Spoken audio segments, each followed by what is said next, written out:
ታምራት ማድረግ፣ ብዙ ተከታይ ማፍራት አንዱ የፍሬ መለኪያ ነው። ግን እውነተኛ ነቢይ የመሆኑ መለኪያው አይደለም። ትንቢት መናገር፣ ተአምራት ማድረግ፣ ሙታን ቢነሱ፣ ዕውራን ቢበሩ፣ ሽባዎች ቢተረተሩ ያ መለኪያው አይደለም። የእውነተኛ ነቢይ መለኪያው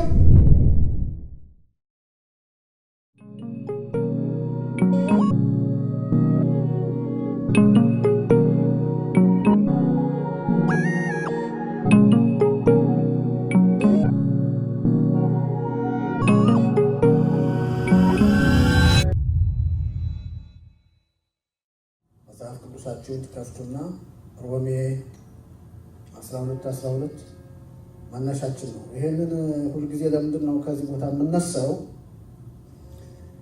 ቀጣዮቹንም በቀጣይ ክፍል መናገር ስለምፈልግ ነው። በመከራ ታገሱ፣ በጸሎት ጽኑ የሚለው ሁለቱንም ክፍል መናገር እፈልጋለሁ። ግን ከዛ በፊት በተስፋ ደስ ይበላችሁ። አሜን። በተስፋ ደስ ይበላችሁ ይልና በመከራ ታገሱ፣ በጸሎት ጽኑ ይላል። ግን በተስፋ ደስ ይበላችሁ። ተስፋዎች ምን ናቸው? እያየን ነው ያለ ነው። የጥበቃ ተስፋ፣ የድነት ተስፋ፣ የፈውስ ተስፋ፣ የኢየሱስ ክርስቶስ ተመልሶ የመምጣት ተስፋ የሚለውን እየተነጋገርን ነው። ዛሬ 3ኛ ሳምንታችን ነው። እግዚአብሔር ይመስገን፣ ስሙ ይባረክ። በተስፋ ደስ ይበላችሁ ክፍል በዚህ በኩል ይሄኛው 3ኛ ሳምንት ነው ብያለሁ። አንድ ክፍል አብረን ብናነብ ደስ ይለኛል። ዮሐንስ ራእይ ምዕራፍ 1 ቁጥር 7 ምንድን ነው የሚለው? እነሆ በደመና እመጣለሁ። እነሆ በደመና ይመጣል። ይቅርታ፣ እነሆ በደመና ይመጣል፣ የወጉት ሳይቀሩ ዓይን ሁሉ ያየዋል፣ የምድርም ሕዝቦች ሁሉ ከእርሱ የተነሳ ዋይ ዋይ ይላሉ። አዎ ይህ ሁሉ ይሆናል፣ አሜን ይላል። እግዚአብሔር ይመስገን። አሜን። ጌታ ኢየሱስ ሆይና እንጸለያለን። እግዚአብሔር አባት በናዝሬቱ በጌታ በኢየሱስ ክርስቶስ ስም እጅግ አድርገን እናመሰግናለን።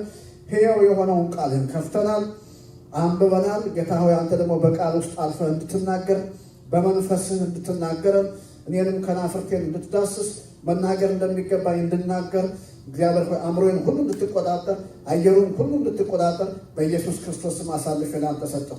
ማንኛውም ተጽዕኖ በኢየሱስም የታሰረ ይሁን። አባት አመሰግንሃለሁ።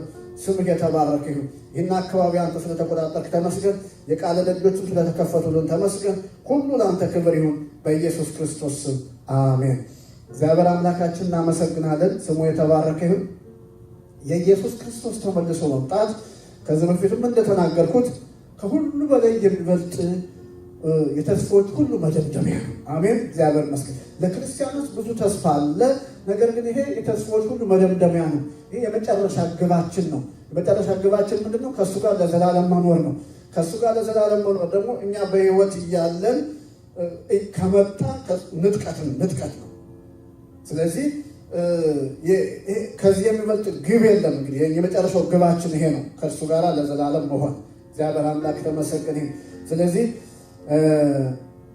እና የመምጣቱ ዋዜማ ላይ ወይም ጌታ በደጅ እንዳለ ምልክቶቹ ምን እንደሆኑ እየተነጋገርን ነበር የነበረው እና 7ኛው ምልክት ላይ ነው ትንሽ ተናግሬ ኔክስት ደግሞ የምጨምረው ትንሽ አለ እንግዲህ ያቆምኩት። 7ኛው ምልክት ምን ነበረ? ማቴዎስ ምዕራፍ 24 ቁጥር 15 24 ቁጥር 11 ላይ ያለ ነው። ስለ ሐሰተኛ ነቢያት ነው እየተናገርኩ የነበረው። ሐሰተኛ ነቢያቶች ይነሳሉ፣ ብዙዎችንም ያስታሉ የሚለውን ነበር ያየነው። ቁጥር 11 ላይ ነው። ቁጥር 11 ላይ ቁጥር 15 ላይ ሌላኛው ክፍል ነው። እሱን እናያለን በኋላ። ስለ ሐሰተኛ ነቢያት ነው እየተናገርኩ የነበረው። ሐሰተኛ ነቢያቶች ባለፈው ጊዜም እንዳልኩት ድሮም አሉ፣ ዛሬም አሉ፣ ወደፊትም ጌታ እስከ መምጣቱ ከዘገየ ቤተክርስቲያን እስካለች ድረስ እነሱም ደግሞ አሉ እና ትንሽ ሀሳብ ዛሬ ባለፈው ብዙ አይቲንክ ተናግሬያለሁ፣ ግን ዛሬም ደግሞ ትንሽ መናገር ፈልጋለሁ ብያችሁ ስለነበረ በዚያ ትንሽ እንነጋገራለን። እግዚአብሔር አምላክ ተመሰገነ። ስለዚህ ማቴዎስ 7 ላይ ወሰዳችሁ። እስኪ ማቴዎስ 7 ላይ ጌታ ኢየሱስ ክርስቶስ በጣም ተናግሯል። ማቴዎስ 7 ቁጥር 15 ላይ ጌታ ኢየሱስ ክርስቶስ ምንድን ነው የሚለው? ስለ ሐሰተኞች ነቢያት ይናገራል። በውስጣቸው ነጣቂ ተኩላዎች ሆነው ሳሉ የበግ ለምድ ለብሰው በመካከላችሁ በመግባት ከሚሸምቁ ሐሰተኛ ነቢያት ተጠንቀቁ ይላል። በፍሬያቸው ታውቋቸዋላችሁ። ከእሾህ ቁጥቋጦ ወይም ከኩርንችትስ በለስ ይለቀማልን? እንዲሁም ጥሩ ዛፍ ሁሉ ጥሩ ፍሬ፣ መጥፎም ዛፍ ግን መጥፎ ፍሬ ያፈራል። ጥሩ ዛፍ መጥፎ ፍሬ፣ መጥፎም ዛፍ ጥሩ ፍሬ ማፍራት አይችልም። ጥሩ ፍሬ የማያፈራ ዛፍ ሁሉ ይቆረጣል፣ ወደ እሳትም ይጣላል። ስለዚህ በፍሬያቸው ታውቋቸዋላችሁ። በሰማይ ያለውን የአባቴን ፈቃድ ሳይፈጽም ጌታ ሆይ ጌታ ሆይ የሚለኝ ሁሉ ወደ መንግሥተ ሰማያት አይገባም። በዚያ ቀን ብዙዎች ጌታ ሆይ ጌታ ሆይ በስምህ ትንቢት አልተናገርንምን? በስምህ አጋንንት አላወጣንምን? በስምህ ብዙ ታምራት አላደረግንምን? ይሉኛል። በዛን ጊዜ ከቶ አላውቃችሁም፣ እናንተ ዓመፀኞች ከኔ ራቁ ብዬ በግልጽ እነግራችኋለሁ ይላል። አያችሁ፣ በዚህ ቦታ ላይ ጌታ ኢየሱስ ክርስቶስ ስለ ሐሰተኞች ነቢያት በደንብ ግልጽ አድርጎ ተናግሯል። ግልጽ አድርጎ ተናግሯል እና በጣም የሚገርመው ሁለት ነገሮች በጣም ተደጋግመው የተነገሩ ነገሮች አሉ። እሱም ምንድነው? ስለ ፍሬ እና ጌታ ሆይ ስለማለት ነው። እና ሐሰተኞች ነቢያትም ሆነ እውነተኞች ነቢያትም ሆነ የሚታወቁበት ፍሬ እንዳላቸው፣ ሁለቱም ደግሞ ጌታ ሆይ የሚሉ ነው። ሁላችንም ጌታ ሆይ ነው የምንለው አይደል? ጌታ ሆይ ነው የምንለው። ስለዚህ እነዚህ ሁለቱን በኋላ ላይ ትንሽ መጀመሪያ ሌላ ጥቅሶችን ማየት እፈልጋለሁ፣ ግን እነዚህ ሁለቱን ለማብራራት እሞክራለሁ። ጌታ ሆይ የሚባልበት በምን መልኩ ነው የሚለውንና የፍሬን ጉዳይ ትንሽ ተናግሬ መሄድ እፈልጋለሁ። ከዛ በፊት ግን ጴጥሮስ ሁለተኛ ጴጥሮስን ታወጡልኛላችሁ። ሐሰተኛ ነቢያቶችን መጽሐፍ ቅዱስ በቃ ገልጾ ብዙ ቦታ ላይ ይናገራል። ሁለተኛ ጴጥሮስ ምዕራፍ 1 ከቁጥር 1 እስከ 4። ሁለተኛ ጴጥሮስ ምዕራፍ 2 ነው። ቁጥር 1 ነው ያልኳቸው አይደለም? ቁጥር 1 ጀምሮ ነገር ግን ይላል ሐሰተኞች ነቢያት በሕዝቡ መካከል እንደነበሩ እንዲሁም በእናንተ መካከል ሐሰተኞች መምህራን ይነሳሉ። እነርሱም የዋጃቸውን ጌታ እንኳ ክደው ጥፋት የሚያስከትል የስህተት ትምህርት በስውር ያስገባሉ። በዚያም በራሳቸው ላይ ድንገተኛ ጥፋት ያመጣሉ። ብዙዎች አስነዋሪ ድርጊታቸውን ይከተላሉ፣ በእነርሱም ምክንያት የእውነት መንገድ ይሰደባል ይላል። ስለዚህ ምን አለ ጴጥሮስ? ሐሰተኞች ነቢያት በፊት ነበሩ፣ አሁን ደግሞ በመካከላችሁ አሉ ይላል። እንዲሁም በእናንተ መካከል ሐሰተኞች መምህራን ሆነው ይነሳሉ። እነርሱም የዋጃቸውን ጌታ እንኳ ክደው ጥፋት የሚያስከትል የስህተት ትምህርት በስውር ያስገባሉ። በዚህም በራሳቸው ላይ ድንገተኛ ጥፋት ያመጣሉ ይላል። ስለዚህ ሐዋርያው ጴጥሮስ ይናገራል። ነበሩ፣ አሁንም አሉ፣ የስህተት ትምህርት ያስተምራሉ።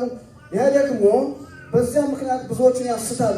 ነገር ግን በራሳቸው ላይ ጥፋት ደግሞ ያመጣሉ፣ ድንገተኛ ጥፋት ይመጣባቸዋል ይላል።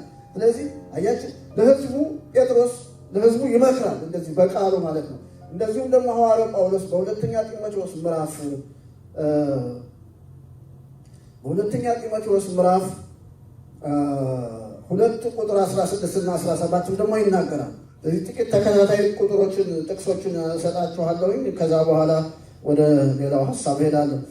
ምን ይላል? ሁለተኛ ጢሞቴዎስ ምዕራፍ 2 ቁጥር 16 እና 17 እግዚአብሔርን ከማያስከብር ከንቱ ልፍለፋ ራቅ።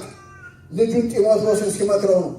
እግዚአብሔርን ከማያስከብር ከከንቱ ልፍለፋ ራቅ። በዚህ ነገር የተጠመዱ ሰዎች ከእግዚአብሔር እየራቁ ይሄዳሉና ትምህርታቸው እንደማይሽር ቁስል ይሰራጫል። ከእነዚህም መካከል ሄሜኔዎስ እና ፊሊጦስ ይገኛሉ። እነዚህም ከእውነት ርቀው የባዘኑ ናቸው። እነርሱም ትንሣኤ ሙታን ከዚህ በፊት ሆኗል እያሉ የአንዳንዶቹን እምነት ይገለብጣሉ። ይሁን እንጂ ጌታ የእርሱ የሆኑትን ያውቃል ይላል። አያችሁ፣ ሰዎቹን ሁለት ሰዎች ጠቅሶ ሐዋርያው ጳውሎስ ለልጁ ለጢሞቴዎስ ሄኔሚዎስና ፊልጶስ ይገኛሉ ይላል። እነዚህ ምንድን ነው የሚሉት? ትንሣኤ ሙታን ከዚህ በፊት ሆኗል፣ ወደፊት ትንሣኤ ሙታን የሚባል የለም እያሉ የስህተት ትምህርት ያስተምራሉ። እነዚህ ዝም ብለው የሚባዝኑ ናቸው ይላል። የሚባዝኑ ናቸው። ስለዚህ ከእነዚህ ደግሞ ራቅ፣ ከንቱ ልፍለፋ ነው እያለ ይናገራል። ሌላው የይሁዳን መልእክት እናነባለን። ይሁዳ ከራእይ አጠገብ ከመጨረሻው መጽሐፍ ጎን ያለ ነው። ራእይ ይሄ ይሁዳ ደግሞ የጌታ የኢየሱስ ክርስቶስ ወንድም ነው። ጌታ ኢየሱስ ክርስቶስ ወንድሞች ሁለት ያዕቆብና ይሁዳ እና ሲጀምር ራሱ ይሁዳ ምን ብሎ ይጀምራል? የኢየሱስ ክርስቶስ ባሪያና የያዕቆብ ወንድም ብሎ ይጀምራል። እግዚአብሔር ይመስገን።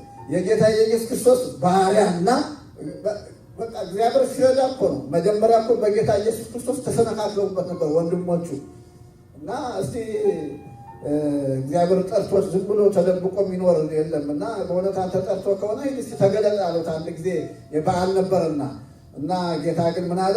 ዓለም እናንተን መቃወም አይችልም፣ እኔን ግን ይቃወመኛል ብሎ እንደዛ መልስ ሰጣቸው። በኋላ ግን በስውር ሄደ እና በመንፈስ ተሰውሮ ሄዶ እዛ እንዳገኙት የእግዚአብሔር ቃል ይነግረናል። እግዚአብሔር ይመስገን። በኋላ ግን እንደዚህ አይነት አገልጋይ ሆኑ። ደስ ይላል። እግዚአብሔር ይመስገን። ስለዚህ በዚህ ቦታ በጣም የሚገርም ነው። አንዲት ወረቀት ነች፣ አንድ ገጽ ነች፣ ግን የማይዳስስ ሰው የለም። ለዚያ ነው አንድ ወረቀት አንድ መጽሐፍ ሆነች። ከባድ ነገር ነው የሚናገረው እና ምን ይላል?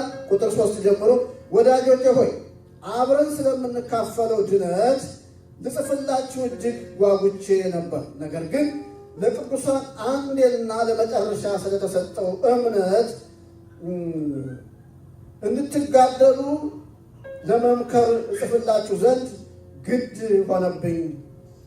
ከረዥም ጊዜ በፊት ለዚህ ፍርድ የተጻፉ አንዳንድ ሰዎች ሾልከው ወደ እናንተ ገብተዋልና እነርሱ ፈሪሃ እግዚአብሔር የሌላቸው የአምላካችንን ጸጋ በርኩስ የሚለውጡና እርሱ ብቻ ልዑል ገዥና ገዣችንና ጌታችን የሆነውን ኢየሱስ ክርስቶስን የሚክዱ ናቸው። ምንም እንኳ አስቀድማችሁ ይህንን ሁሉ የምታውቁ ቢሆንም ጌታ ሕዝቡን ከግብፅ ምድር እንዴት እንዳወጣ በኋላ ግን ያላመኑትን እንዳጠፋ ላስታውሳችሁ እወዳለሁ። የሥልጣን ስፍራቸውን ያልጠበቁትን ነገር ግን መኖሪያቸውን የተዉትን መላእክትን በዘላለም እስራት እስከ ታላቁ የቀን ፍርድ ቀን ድረስ በጨለማ ጉድጓድ ጠብቋቸዋል። እንዲሁም ሰዶምና ገሞራን በዙሪያቸው ያሉ ከተሞችን ለሴሰኛነትና ከተፈጥሮ ስርዓት ውጭ ለሆነ ሩካቤ ሥጋ ራሳቸውን አሳልፈው ሰጡ። እነርሱም ለዘላለም እሳት በመቀጣት ለሚሰቃዩ ምሳሌ ሆነዋል። በዚህ ሁኔታ እነዚህ ሕልም አላሚዎች የገዛ ሥጋቸውን እያረከሱ ስልጣንን አይቀበሉም። በሰማይ ክብር ያላቸውን ፍጥረታት ይሳደባሉ። የመላእክት አለቃ የሆነው ሚካኤል እንኳ ስለ ሙሴ ሥጋ ከዳቢሎስ ጋር በተከራከረ ጊዜ ጌታ ይገሥጽህ አለው እንጂ የስድብን ቃል መናገር ሊያለቅሰው አልፈለግም። እነዚህ ሰዎች ግን የማያውቁትን ነገር ሁሉ ይሳደባሉ። አእምሮ እንደሌላቸው እንስሳ በደመ ነፍስ በማያውቁት ነገር ይጠፋሉ። ወዮላቸው፣ በቃየል መንገድ ሂደዋልና ለገንዘብ ሲስገበገቡ በበለዓም ስህተት ውስጥ ወድቀዋልና በቆሬም ዓመፅ ጠፍተዋልና። አያቸው፣ በጣም የሚገርም ወዮላቸው ይልና በቃየል መንገድ ሂደዋልና በበለዓም መንገድ ሂደዋልና በቆሬም መንገድ ሂደዋል ይላል። አየሁ፣ እነዚህ 3 ሰዎች ያዙልኝ። ጥቂት ስለነሱ መናገር ፈልጋለሁ። እነዚህ ሰዎች በፍቅር ግብዣ ላይ ያለ አንዳች ድፍረት ከእናንተ ጋር ቀርበው በሚበሉት ነገሮች በሚበሉ ነውረኞች ናቸው። ይቅርታ፣ እነዚህ ሰዎች በፍቅር ግብዣ ላይ አንዳች እፍረት ከእናንተ ጋር ቀርበው የሚበሉ ነውረኞች ናቸው። ደግሞም ራሳቸውን ብቻ የሚመግቡ እረኞች ናቸው። እነርሱ በነፋስ የሚነዱ ዝናብ የሌላቸው ደመናዎች ናቸው። በመከር ወራት ፍሬ የማይገኝባቸው ከስራቸው ተነቅለው 2 ጊዜ የሞቱ ዛፎች ናቸው። በጣም የሚጠቀሙበት ቃል የሚገርም ነው። የኖራቸውን አረፋ የሚደፍቁ የተቆጡ የባህር ማዕበል ድቅድቅ ጨለማ ለዘላለም የሚጠብቃቸው ተንከራታች ከዋክብት ናቸው። ከአዳም ጀምሮ 7ኛ የሆነው ሄኖክ ስለ እነዚህ ሰዎች እንዲህ ሲል ተንብዮአል። እነሆ ጌታ ከእልፍ አላፋት ከቅዱሳኑ ጋር ይመጣል። ይኸው ስለ ጌታ የሚናገረው ነው። ይህም በሰው ሁሉ ላይ ለፍርድ እንዲሁም አመፀኞችን ሁሉ በክፋት መንገድ በሰሩት የዓመፅ ሥራ በክፋት በእርሱ ላይ ስለተናገሩት የስድብ ቃል ሁሉ አጥፊነታቸውን ይፋ ለማድረግ ነው። ስለነዚህ ሰዎች የሚያጉረመርሙና ሌሎችን ሰዎች የሚከሱ ናቸው። ክፉ ምኞታቸውን ይከተላሉ፣ ራሳቸውን ይታበያሉ፣ በጥቅም ለማግኘት ሲሉ ሌሎችን ይንከባከባሉ ይላል። ሌሎችን ይክባሉ። እና አሁን 3 ሰዎችን እንደ ምሳሌ አድርጎ ያነሳል። ወዮላቸው በቃየል መንገድ ሄደዋል። ወዮላቸው በበለዓም መንገድ ሄደዋል። ወዮላቸው በማነው ደግሞ ወዮላቸው በቃየል መንገድ ሄደዋል። ለገንዘብ ሲስገበገቡ በበለዓም መንገድ ስህተት ውስጥ ገብተው ወድቀዋል። በቆሬም አመፅ ጠፍቷል ይላል። አያችሁ እናውቃለን። አሁን ቃየል በምንድን ነው? በመስገብገብ አሁን አቤልና ቃየል አምልኮ አቅርበዋል እናውቃለን አይደል? መስዋዕት አቀረቡ እና እግዚአብሔር ወደ አቤልና ወደ መስዋዕቱ ተመለከተ፣ ወደ ቃየልና ወደ መስዋዕቱ አልተመለከተም ይላል። ወደ ቃየልና ወደ መስዋዕቱ ያልተመለከተበትን የእግዚአብሔር ሰዎች ሲናገሩ በስስት መልክ ነው ያቀረበው ይላል። ከፈለገ እኮ ማቅረብ አቤል እንዳቀረበው ማቅረብ ይችላል፣ ግን በስስት መልክ እና ስስተኛ እንደሆነ ቀናተኛ እንደሆነ ቃየል በዛ ይታወቃል። እና በዚያ መንገድ ሄደዋል። ስስት አለባቸው፣ ቅናት አለባቸው ነው አሁን ዋና ሀሳቡ ትምህርቱ። ሌላው ደግሞ በበለዓም መንገድ ነው። በለዓም ደግሞ ሐሰተኛ ነቢይ ነው። ሐሰተኛ ነቢይ ነው። የጣዖታት ነቢይ ነው እና የሞዓብ ንጉሥ ህዝቡን እንዲረግምለት ጉቦ ገንዘብ ሰጥቶት ህዝቡን ሊረግም ገንዘብ የተቀበለ ሰው ነው። እንዲሁም እግዚአብሔር ራሱ ሀሳቡን ሁሉ ሲለውጥበት እንኳን እዛኛው ተራራ ይሻል ይሆን እያለ ከአንዱ ተራራ ወደ ሌላ ተራራ የሚንከራተት ሰው ነው። ለምን? ገንዘብ ተቀብሏል። በቃ እግዚአብሔር እየተናገረ አትርገም እያለ በረከትን አፉ ላይ አስቀምጦ እየባረከው እንኳን አይማርም። በኋላ ህዝቡ የሚጠፋበትን ምክር በቃ እንዴት አድርጎ ህዝቡ አመንዝራ እንደሚሆን በዚያ ምክንያት ተሸናፊ እንደሚሆን ምክርን የሰጠ ሰው ነው። ስለዚህ ሐሰተኛው ያ ሟርተኛው ሰው አምላኩ ምንድን ነው ካላችሁ ገንዘብ ነው። ስለዚህ ገንዘብን የሚወዱ ናቸው ነው አሁን እዚህ ቦታ ያለው ትምህርቱ። ገንዘብን ይወዳሉ። ገንዘብ በራሱ ምንም ማለት ገንዘብ ለአገልግሎት ያስፈልጋል። ለሁሉ ነገር ያለ ገንዘብ የሚሰራ ስራ የለም። ግን ገንዘብ ራሱ ጌታ ሲናገር አንድ በቃ ጌታንና ገንዘብን እኩል መውደድ አትችሉም ያለ ገንዘብ ራሱ እንደ ጌታ አብሮ ተመድቧል። ስለዚህ ገንዘብ ራሱ ምንድን ነው? አምላክ ነው። ስለዚህ ሰው ልቡ ገንዘብ ላይ ካለ ያ ነው ጥፋቱ ልቡ ገንዘቡ ላይ ከሆነ ልቡ በገንዘብ ላይ ከተያዘ ነው እና እንደዚያ ተይዘዋል ነው የሚለው እና ይህንን ነው የሚነግረን አሁን ይሁዳ እነዚህ 3 ምሳሌዎች አምጥቶ በቃ ሐሰተኛ ነቢያቶች ልባቸው በስስት በቅናት በገንዘብ ላይ ያለ እንዳለ ይነግረናል። ሌላው ከዚህ ወጣና 2 ጥቅሶችን አንብበን ወደ ዋና ነጥቡ እመጣለሁ። ሐዋርያው ጳውሎስ ደግሞ በሁለተኛ ቆሮንቶስ ምዕራፍ 11 ቁጥር 12 እስከ 15 እናነባለን። ምንድነው የሚለው? ከኛ ጋር እኩል ለመሆን በስራቸው እየተመኩ ቀን የሚጠብቁትን ሰዎች ምክንያት ለማሳጣት አሁን የማደርገውን ወደፊትም አደርጋለሁ ይላል። እንደነዚህ ያሉ ሰዎች የክርስቶስ ሐዋርያ ለመምሰል ራሳቸውን የሚለዋውጡ ሐሰተኞች ሐዋርያትና አታላዮች ሰራተኞች ናቸው። ይህም የሚያስደንቅ ነገር አይደለም። ምክንያቱም ሰይጣን ራሱ የብርሃን መልአክ ለመምሰል ራሱን ይለውጣል። እንግዲህ የእርሱ አገልጋዮች የጽድቅ አገልጋዮች ለመምሰል ራሳቸውን ቢለውጡ የሚያስገርም አይደለም። ፍጻሜያቸው እንደ ስራቸው ይሆናልና እና በጣም ግልጽ የሆነ ነገር ያስቀምጣል። እና እነዚህ ሰዎች ሐዋርያው ጳውሎስ ሲናገር እግዚአብሔር ሳይጠራቸው እግዚአብሔር እንደጠራቸው ሆነው በቃ እኛን ለመምሰል ከኛ ጋር የሚፎካከሩ ናቸው ይላል። ከኛ ጋር የሚፎካከሩ ናቸው። ስለዚህ እኔ ደግሞ ይላል እነሱን ምክንያት ለማሳጠር አሁን የማደርገውን ወደፊት አደርጋለሁ። በቃ እነዚህ በቃ ክርስቶስ ኢየሱስ ሳይቀራቸው ራሳቸውን የሾሙ ነቢይና ሐዋርያት ናቸው ይላል። ስለዚህ ይሄ ደግሞ ምንም አይደንቅም ይላል ሐዋርያው ጳውሎስ። ይሄ ምንም አይደንቅም። በራሳቸው እንደዚህ ቢያደርጉ ሰይጣን ራሱ የብርሃን መልአክ መስሎ ራሱን ይለውጣል እና ይሄ ድንቅ አይደለም ማለት ድንቅ አይደለም። ሰዎች እንደዚህ ቢያደርጉ ድንቅ አይደለም። ምክንያቱም ሰይጣን ራሱ የብርሃን መልአክ ለመምሰል ራሱን ይለውጣል። እንግዲህ ይላል የእርሱ አገልጋዮች የጽድቅ አገልጋዮች ለመምሰል ራሳቸውን ቢለውጡ የሚያስገርም አይደለም። ፍጻሜያቸው እንደ ስራቸው ይላል። ፍጻሜ አለ ይላል። አሁን እንደዚህ አይነት ሆነው ተገልጠዋል።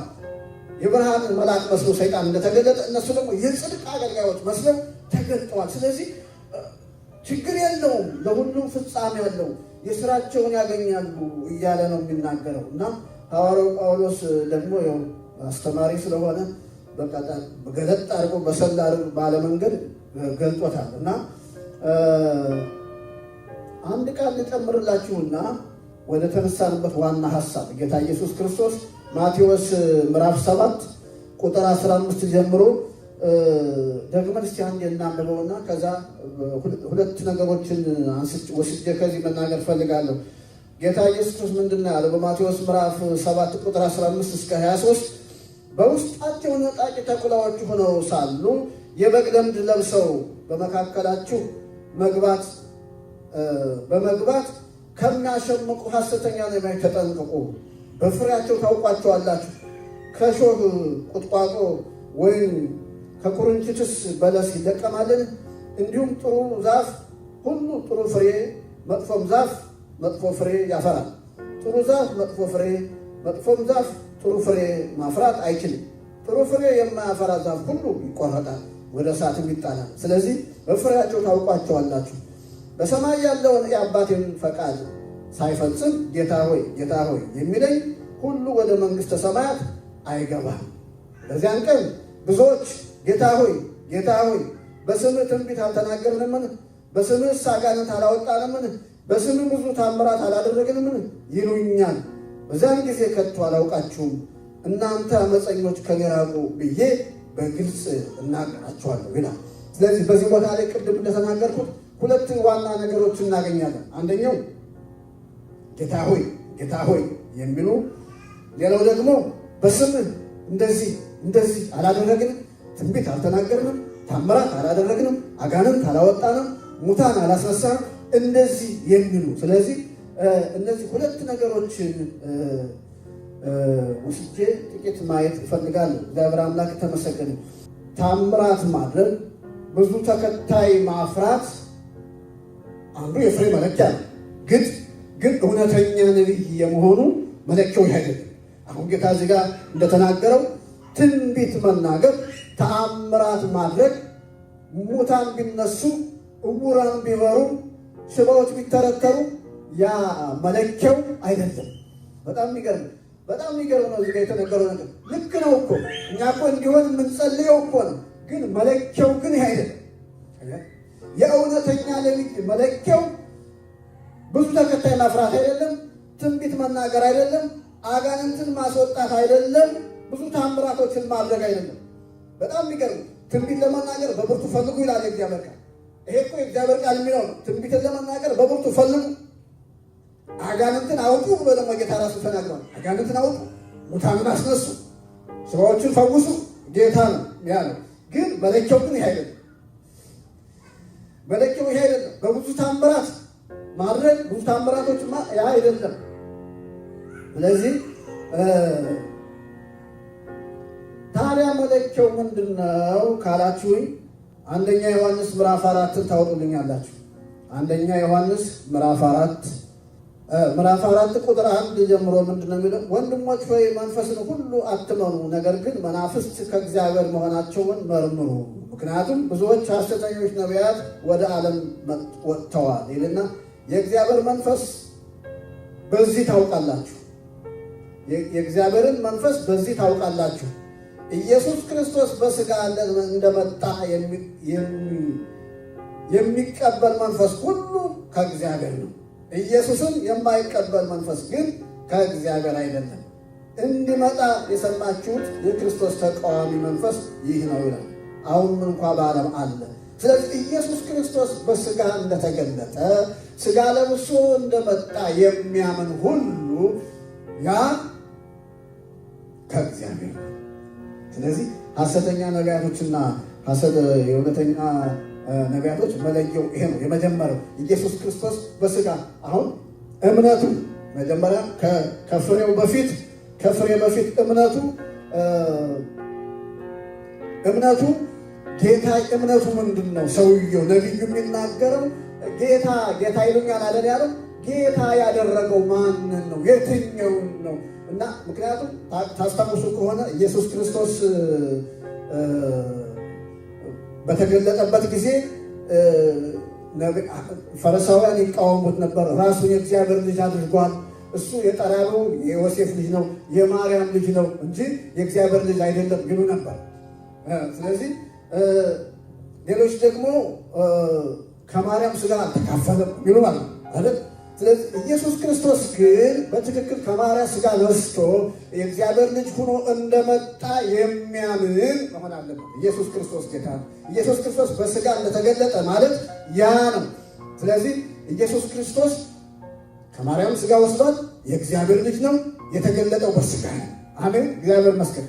ይህንን የሚያምን መሆን አለበት። የእምነቱ መስፈርት ይሄ መሆን አለበት። እግዚአብሔር አምላክ ተመሰገነ ይሁን።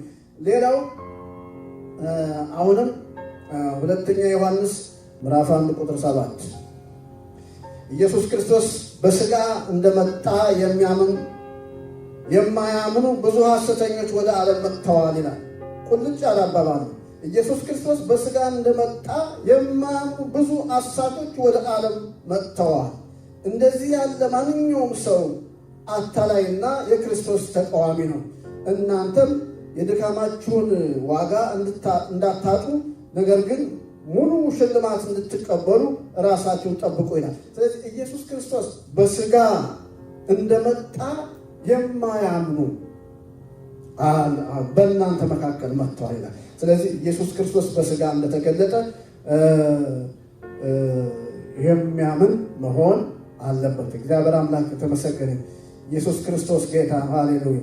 በሥጋ የተገለጠ ለመላእክት የታየ አይደል? እግዚአብሔር ይመስገን ሃሌሉያ። ስለዚህ ያ ነው የኛ የምናመልከው እሱን ነው። ሐዋርያው ጳውሎስ ለጢሞቴዎስ እንደዛ ይላል እና በሥጋ የተገለጠ በመንፈስ የጸደቀ ለመላእክት የታየ ሐዋርያት የተሰበከ ይላል። እግዚአብሔር ይመስገን። ስለዚህ ኢየሱስ ክርስቶስ በሥጋ የተገለጠ ነው። እግዚአብሔር ይመስገን፣ ስሙ የተባረከ። ይህን ማመን አለበት አንድ ነቢይ።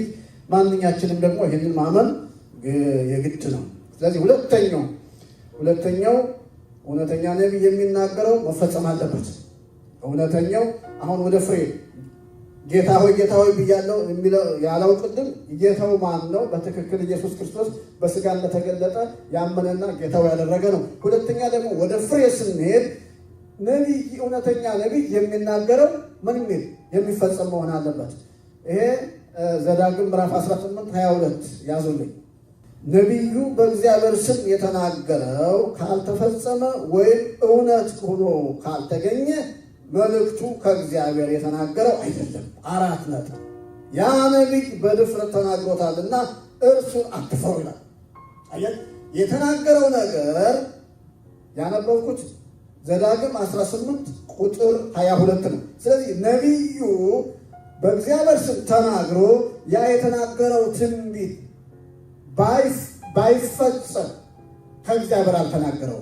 ስለዚህ ያንን ነቢይ አትፍረው ይላል። ስለዚህ ነቢይ እውነተኛ ነቢይ ምንድን ነው? የሚናገረው የሚፈጸም ማለት ነው።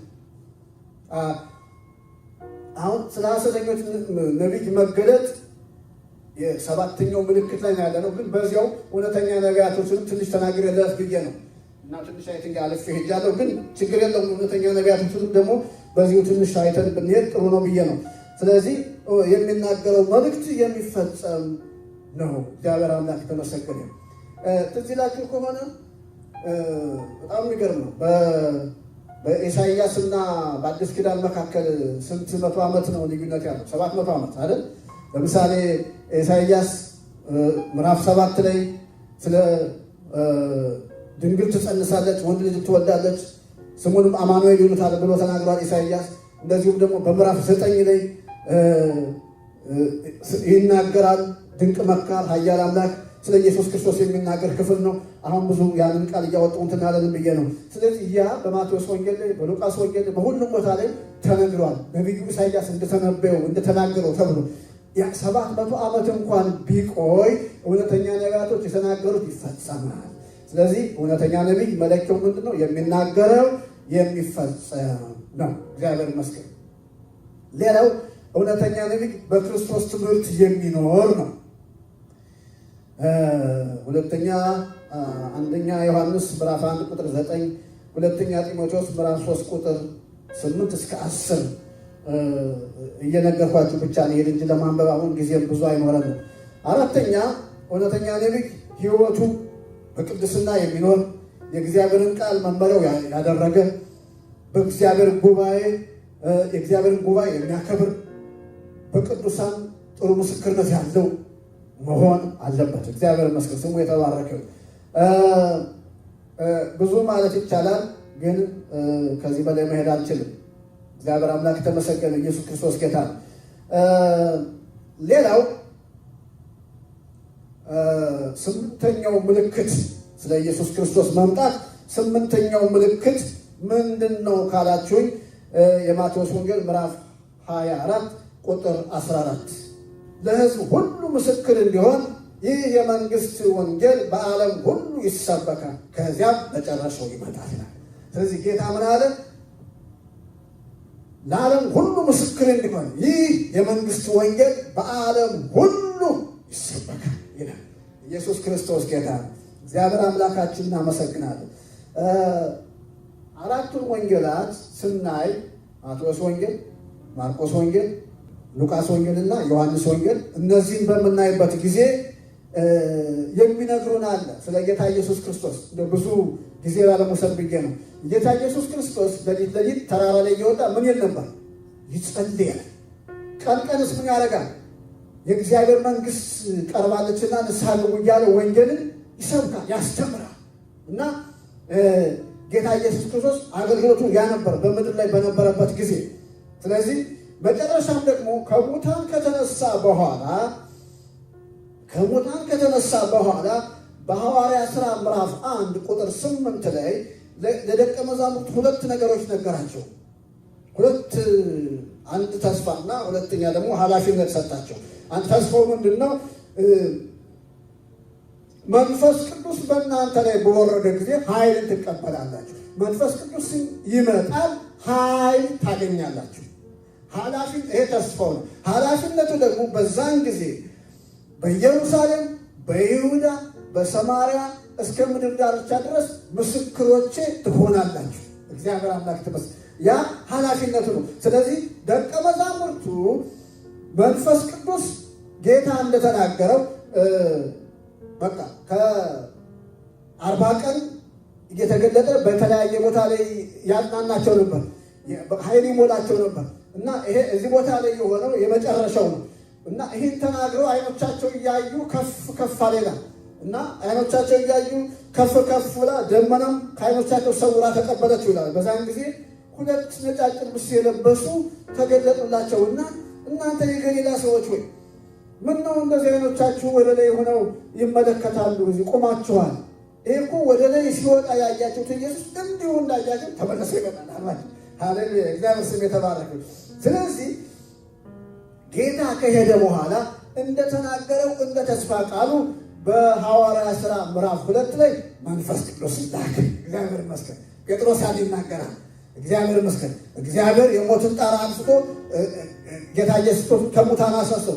እሱም ከአብ ተቀብሎ እናንተ የምታዩትና የምትሰሙትን ይህንን መንፈስ ቅዱስን አፈሰሰው ይላል። እግዚአብሔር ይመስገን። ያ መንፈስ ቅዱስ በእነሱ ላይ ከፈሰሰ ጊዜ ጀምሮ እግዚአብሔር ይመስገን ወንጌልን ጌታ እንደተናገረው በሰማርያ በይሁዳ በቃ በኢየሩሳሌም በይሁዳ በሰማርያ እስከ ምድር ዳርቻ ድረስ ምስክሮች ሆኑ።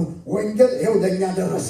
እግዚአብሔር አምላክ የተመሰገነ ኢየሱስ ክርስቶስ ጌታ ነው። እንዲሁም ደግሞ በጣም የሚገርመው በማርቆስ 16 ቁጥር 8 ላይ ይናገራል። ምንድን ነው የሚለው? በድሮ ትርጉም ነው። ከዚህ በኋላ ይላል። ከዚህ በኋላ ማርቆስ 16 ቁጥር 8 ወደ መሃል ገባ ብዬ ነው የማነበው። ከዚህ በኋላ ኢየሱስ ራሱ ለዘላለም ድነት የሆነውን የማይለወጠውን ቅዱስ ወንጌል ከፀሐይ መውጫ እስከ መጥለቂያው ድረስ በእጃቸው ላከው ይላል። ሃሌሉያ! ኢየሱስ ክርስቶስ ጌታ። ኢየሱስ ክርስቶስ ከሙታን ከተነሳ በኋላ የዘላለምን ወንጌል የድነትን ወንጌል በእጃቸው ሰጠ።